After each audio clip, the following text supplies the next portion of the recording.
Live, local. This is Fox 12 Now.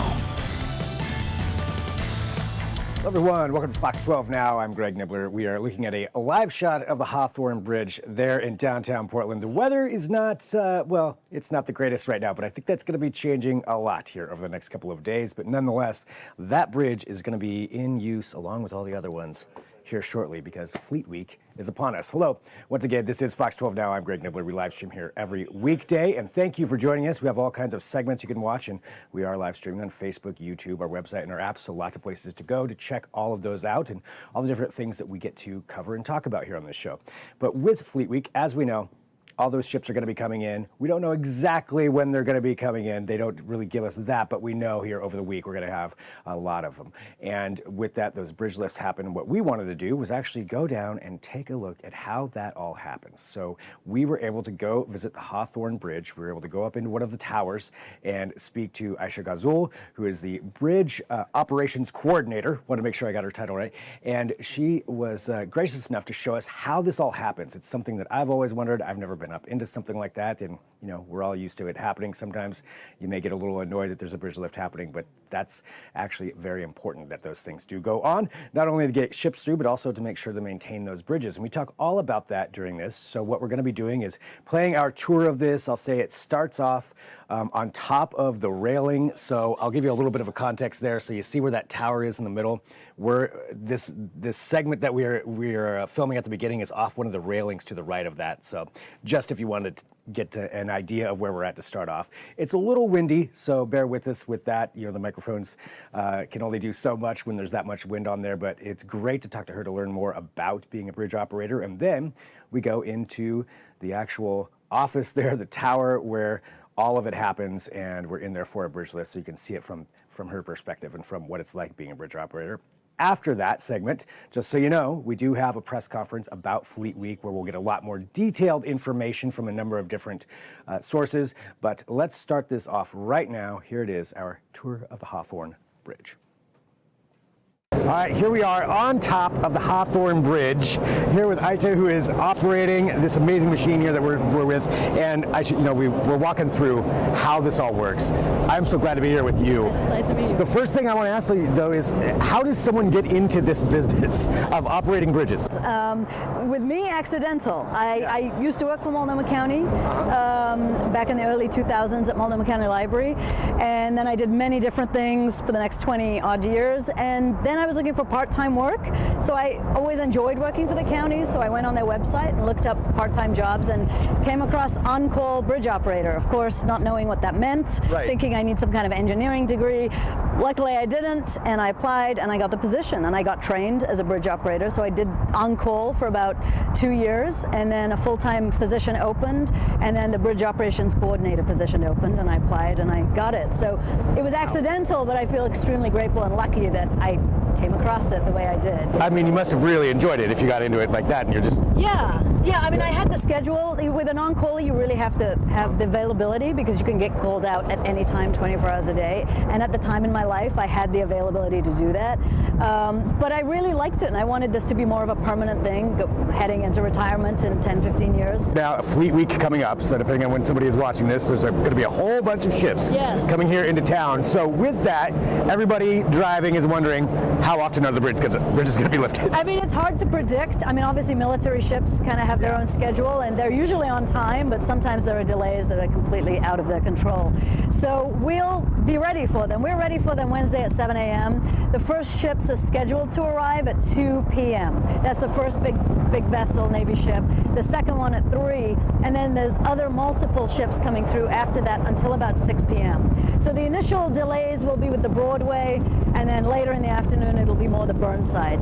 Well, just is it still exciting for you, coming in here every day after doing it for this number of years, but still getting to be here and with this bridge, this iconic piece of Portland going on? Absolutely, absolutely. I mean, it never gets old lifting the bridges. It's always exciting. I'm never sort of chill about opening these bridges. It's always a joy and an excitement and a thrill. I mean, I think that's why it's nice to have this job, because I like the crew I work with. I like the process of what I do. I like what I'm learning. I learn a lot from the engineers when I'm on these bridges. If there are malfunctions, we learn about the malfunctions, why they're happening. So it's not just lifting a bridge. There's many other things, many elements of my job and with the operators' jobs that kind of mix in with maintenance and everybody else. So yeah, it never gets old. It's always exciting. And I do love showing the bridges to people and sharing it with others. It's great. Of course, the Burnside is my favorite bridge. It was built in the 20s. It was the first bridge in Portland designed by an architect, and I love the 1920s period. So yeah, but all the bridges have their own characteristics and their own charms, and I always think the Broadway is the most fun to open because it's kind of the most epic bridge. Oh, well, and this is the oldest, from what I understand, the oldest bridge of its kind in the US? Vertical lift bridge. The oldest functioning vertical lift bridge in the United States, built in 1910. And I mean, that says a lot about the maintenance crew and what they do. They're out here every single week, greasing every single week. And then there's different greasings monthly, every 6 months, there's inspections. I mean, we maintain these bridges, well, I don't, but the maintenance crew do, like clockwork. And that's why we rarely ever have issues, malfunctions. Everything runs pretty smoothly. So now that we've talked about this, I kind of was hoping maybe there's going to be a bridge lift that we could go walk through. So just to let you know, I have to do a lift anyway. Every 8 hours we have to do maintenance lifts on this bridge. It's how we grease the cables. So I know sometimes people see this bridge opening and they get frustrated. There's no vessel coming through. It is literally how we grease the cables. So every 8 hour mandatory we have to do an opening. And seeing as it's been 8 hours, definitely I'm due to open the bridge, so we'll get it done. It's good timing for us, so let's head to the control room? Yes, absolutely, the tower, correct. All right, let's do it. Yeah, so if a vessel is coming through and they need to know what the clearance is under the bridge to see if they can pass under, they will just radio us on the marine radio and let us know. We're a 50-foot boat, can we fit under? So the first thing I'm going to do is look at the river level, which is 5.0, which tells us this is a PLC. This is where it tells us the river level. And this is like a little cheat sheet up here. Basically, at the top row here, it's the river level height, the water level height. So I would go straight to 5 feet. And directly under that, it gives us what the current river level or the clearance is under each of the bridges. So currently, Hawthorne has 44 feet, Burnside 59, Morrison 64, Broadway 85. And right now you heard the Portland Spirit heading under. The Portland Spirit only ever needs a lift if the river is above 7 feet. If it's under 7 feet, they can go right under. Is that the one that probably calls the most frequent? Is it? It is. You know, to be honest, Willamette nowadays is not terribly busy for us. In the summertime we get busier with yachts. 60-foot yachts come through quite often. There's the Tug Renee that comes back and forth upriver once in a while. Their standard height is 50 feet, so really they only need the Hawthorne. But sometimes they're coming up and down river for the Abernathy project, and they've got cranes and taller things like that. And then once in a while we open the Broadway Bridge. Obviously this week is Rose Festival. We have Fleet Week. We're going to be doing lots of openings on Wednesday, both with the Burnside and the Broadway Bridge, so it'll be very busy. Those ones, obviously, we're opening the Broadway. And grain ships once in a while come through, and they park just south of the Broadway, but that only impacts the Broadway Bridge. But it's generally pretty quiet up and down the river. Most of our lifts are maintenance lifts, which we have to do on this bridge for maintenance reasons. The other bridges we open generally on Thursdays. We do one test lift of all the other bridges, generally between 10 and 12 in the morning, but it varies depending. But that's simply because sometimes those bridges are not opened in a week if there's not much going on, if they're on tours. Sometimes we do tours or this kind of interview type situation. So yeah, we'll always do an opening every Thursday just to make sure everything is working fine. And there's constant, maintenance is always on these bridges, greasing, checking on things. That's why we don't really have many malfunctions ever, just because they're constantly on these bridges day in, day out. Wow. And so going back to like the ship side of things, so when they're coming in and maybe it's a ship unfamiliar with the Willamette, is that possible? Coming up. So do they radio each bridge individually? That's maybe a ridiculous question, but no, it's not at all. I mean, a lot of people don't realize that we don't staff every bridge. Really? Okay. So Monday through Friday, from 7 a.m. to 3, it's just me or another operator on this bridge. And most people know that this is the main hub. Like if you need other bridges opened, you're going to call this bridge, and they know that because this is staffed 24 hours a day. So they're always going to get someone here. So any vessel coming upriver tomorrow, for example, if they needed 70 feet of clearance, they would give us a call. They would let us know they're going to be coming upriver tomorrow at 10 a.m. I would tell them where the river level is at, but we would be able to tell them which bridges they would need opening, and then we would just proceed to get that scheduled. And then again, generally the next day the vessel will call with an hour or 2 hours heads up, just saying, yep, we're definitely coming upriver. It's a 1 hour call out during the daytime for the other bridges. Okay. Because they're not staffed, they need to give us 1 hour notice, and we have to get someone from maintenance or an on-call operator to come out and staff that bridge and do the opening. So they need to go there physically to open up those bridges. Every one of our bridges, There are bridges, I know, on the East Coast that you can remotely do it, but it's just, there's too many people, too many vehicles, it's simply too dangerous. Right. Yeah, and of course this Wednesday, because of Fleet Week, we staff every bridge 24 hours a day, starting at 7 a.m. on Wednesday till Monday at 3 p.m. So it's really fun because, most people kind of work on their own. At most, you might have one backup operator during the swing and grave. But during Fleet Week or high water, when we're above 12 feet, we have to staff the bridges. And it's kind of nice to have all the operators coming and going and everyone sees each other. Right. It's really kind of fun. All right, so there we go. Again, huge thank you to Aysha for joining us and for giving us this tour of the bridge and getting to see all of that. Once again, there it is, and we'll keep you up to date as far as Fleet Week, as far as when ships are coming in, but we have a little bit more associated with that. Before we get to that side, though, seriously, thank you so much. That was it was really great to just see how all that works and what goes on. This is an important part of our city, obviously, but learning how the bridges work and realizing some of those times, I'll admit, I've been stuck in traffic and I'm like, why is there a bridge lift? I don't see, there's no ship coming through, there's no boat, what's going on? Now it makes a lot more sense. It's very, very important that they are doing that a few times a day to keep those bridges in working order. And also thank you to Sarah at Multnomah County for helping us coordinate that and really for coordinating that and getting us in there to take a look at this. So these are part of the things that we like to do here at Fox 12 Now. We get out of the studio sometimes and give you a look at things that maybe you've been curious about, or at least I can tell you I've been curious about that for a long time. Continuing on, talking about Rose Festival and Fleet Week.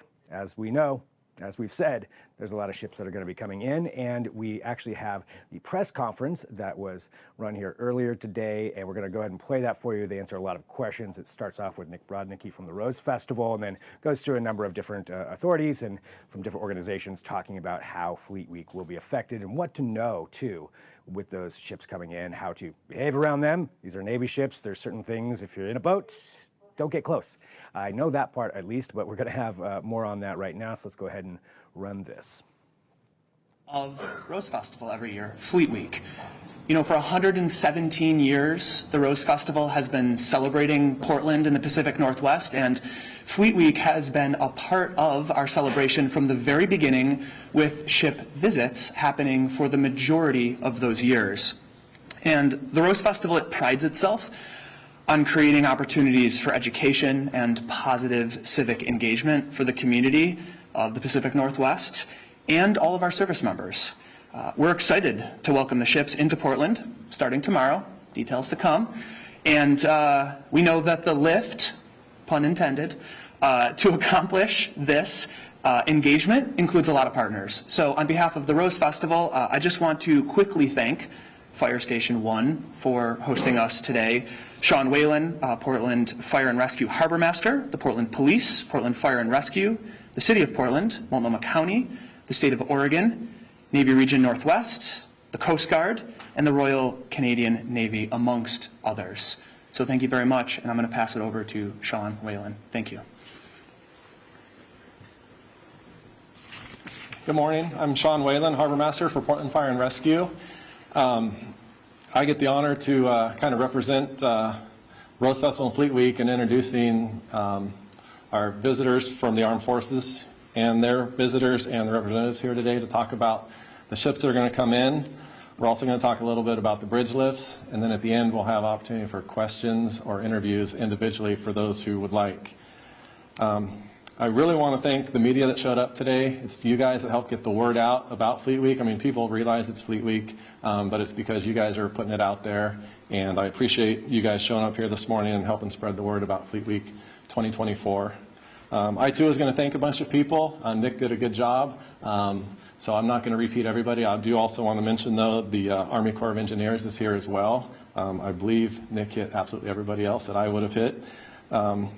You know, we do know Portland is a popular Fleet Week for the sailors to show up, and we're happy that we ordered up a couple weeks ago some great weather. It's not quite here yet, as you noticed, but starting tomorrow, I believe we're going to have fantastic weather, which is going to have make an opportunity to have a bunch of visitors, and I'm excited about that, and I hope you guys are as well. But I know you guys don't want to hear from me. You guys are here to hear from the United States Navy, the United States Coast Guard, the United States Army Corps of Engineers, and also the Royal Canadian Navy, which unfortunately will be me talking about them here at the end.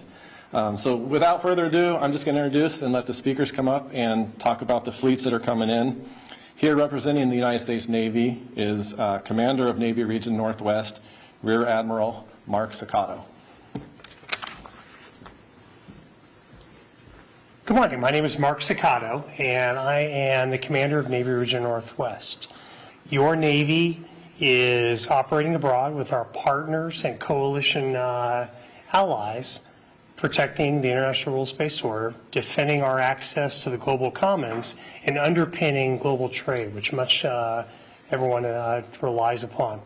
The sailors that you will meet this week are taking a little bit of time from their operational schedule in order to be here. They're excited, and the real magic of Fleet Week is that engagement with the sailor, talking to them, hearing their stories. The sailors that are coming here, they're coming from all over the United States. They're excited to come, and they're proud to be here. Portland Fleet Week is the United States' longest continuing running Fleet Week. It's running for 117 years, and we are proud to be here for that 117th year. I would also like to thank a few people, in particular the City of Portland, the Rose Festival Committee, as well as all of our community partners. This year we are expecting a single ship, the USS Montgomery. She's a Littoral class ship. She will be here. She's on her way right now. She'll be here open for tours starting on Thursday through the weekend, starting at 10, running through 4 o'clock. When we talk about tours, the United States Navy Region Northwest website, as well as our Facebook page, will always be the authoritative guide in terms of any information, details, changes, etc. During those times, you may see the lines cut off a little bit early so that we don't run past those times. And there will be signage to remind everyone to talk a little bit about what I'm about to talk about. For visitors for the ship, they will experience standard airport-style screening. There'll be a metal detector. As well, there are several prohibited items, weapons of any kind, to include knives, defensive sprays, clubs, anything of that sort, similar to what you might find in an airport, will be prohibited. Strollers are also prohibited. The ship visiting involves going up and down things like ladders. As a result, anyone who is mobility limited might find the visit difficult. However, the Navy will make an engagement on pier side with a sailor available if desired. Additionally, closed-toed shoes, as well as high heel or anything with a heel, is prohibited because of those ladders. With the visits, photography is allowed. However, the large bags are prohibited. Smaller bags will be permitted. However, we may see a bag check undergo as part of that. We're excited to be here. We're proud to be a member of the Portland Rose Fest. And on behalf of the United States Navy, thank you for having us.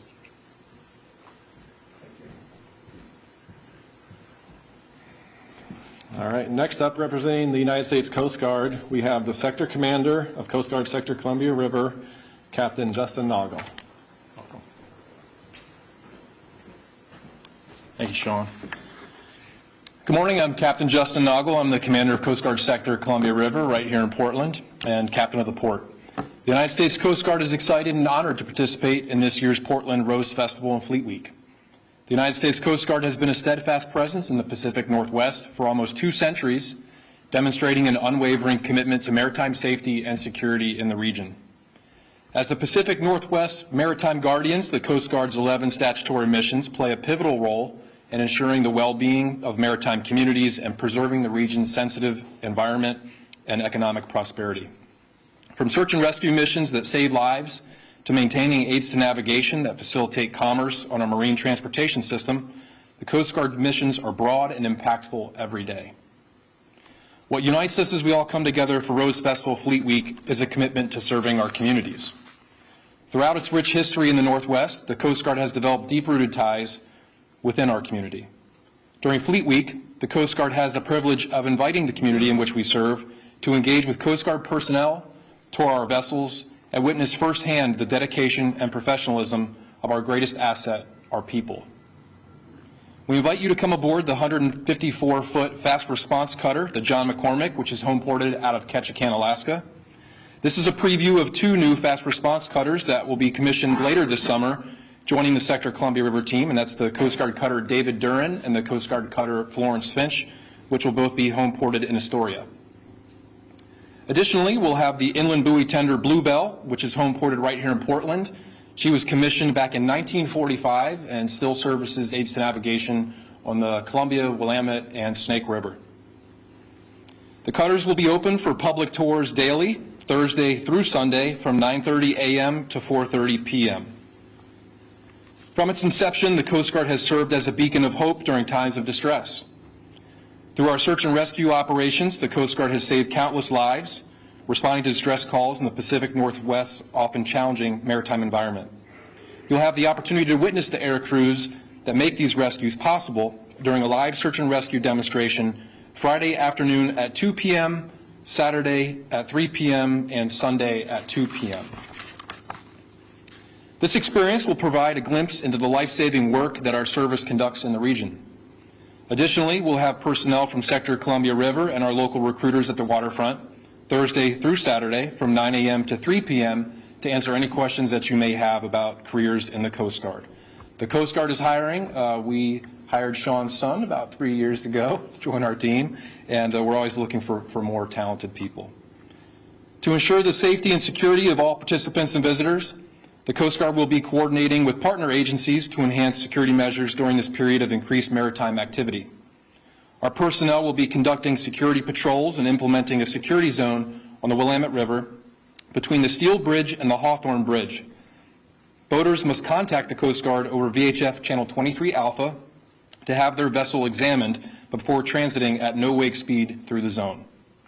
Violations of a security zone can result in a $5,000 fine for first-time violators, and we hope to not see that happen. It's important to remember that maritime safety begins with each of us. We urge everyone planning to engage in recreational activities in the water to prioritize safety. Wear a jacket, life jacket, never boat under the influence of drugs or alcohol, and practice responsible boating.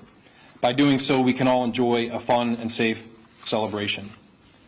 The Coast Guard takes great pride in supporting Rose Fest Fleet Week, and we're excited to join the community we serve every day celebrating this great city. Thank you for your time this morning, and we hope to see you on the waterfront.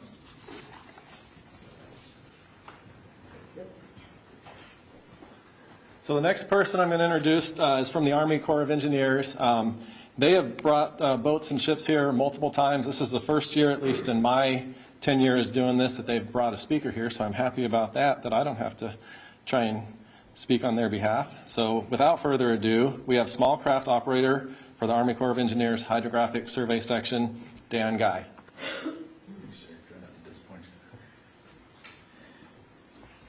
Hello, my name is Dan Guy, and I am a small craft operator with the Army Corps of Engineers. The U.S. Army Corps of Engineers Portland District Hydrographic Survey Section operates 10 vessels in the region. We cover about 400 river miles to include the Columbia River, the Willamette River, and the Snake River. We also cover rivers in the in the southern portion of Oregon. We do work in about 4 different states, Oregon, Washington, California, Idaho, and we also support the Hawaii District when they need it. Like I said, we cover about 400 river miles. The vessel that we will have at the Fleet Week will be the survey vessel Redlinger, which is right here. She is 60 feet long and 24 feet wide and has a crew of 3. Small vessel with a big mission. This vessel is responsible for hydrographic survey from about the I-5 bridge to the mouth of the Columbia River, We do that about every 30 days. So quite a few surveys to take care of there. We support commerce moving through the river on a daily basis. For any more information, you can go on the U.S. Army Corps of Engineers Portland District website. Thank you very much for your time.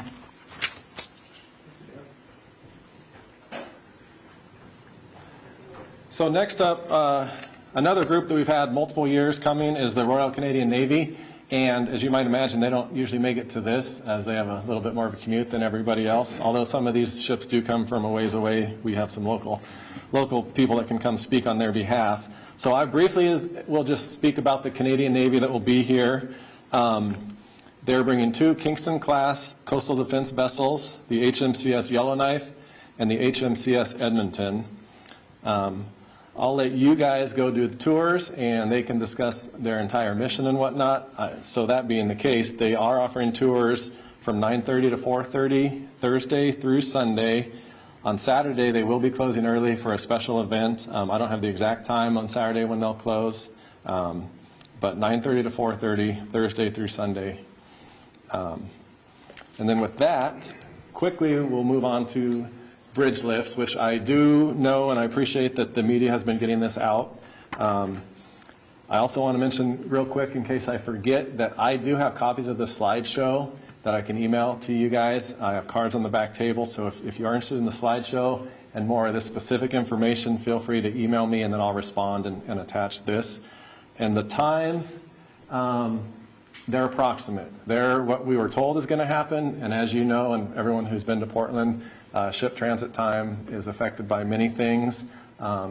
We're just basically saying from 2 p.m. to 5:30. Probably won't start before 2. It could go after 5:30 to expect bridge lifts. Some of the ships won't require full lifts of the steel bridge, so the steel bridge won't always be completely affected. Some ships aren't going through the Burnside Bridge, so that's not always going to be affected. My plan is to tweet out the first ship that's coming through when they're, my guess is maybe a half an hour away. I'm going to tweet that the first ships are coming, so to start expecting bridge lifts, and hopefully our media partners will retweet those. And my plan will be to also additionally say we got another one coming and another one coming, but I will say I'm going to be pretty busy when the first ship gets here, so that may not happen. But once the first ship comes, you can expect the bridges to lift, relatively frequently for the next couple hours. And that will be beginning tomorrow. Then on Monday, the 10th, that's when all the ships are going to leave, and you can expect the same thing to happen in reverse, beginning as early as about 6 a.m. and going to approximately 10:30. Those times are a little bit more, reliable because they're leaving right from Portland, so the lifts will happen right away.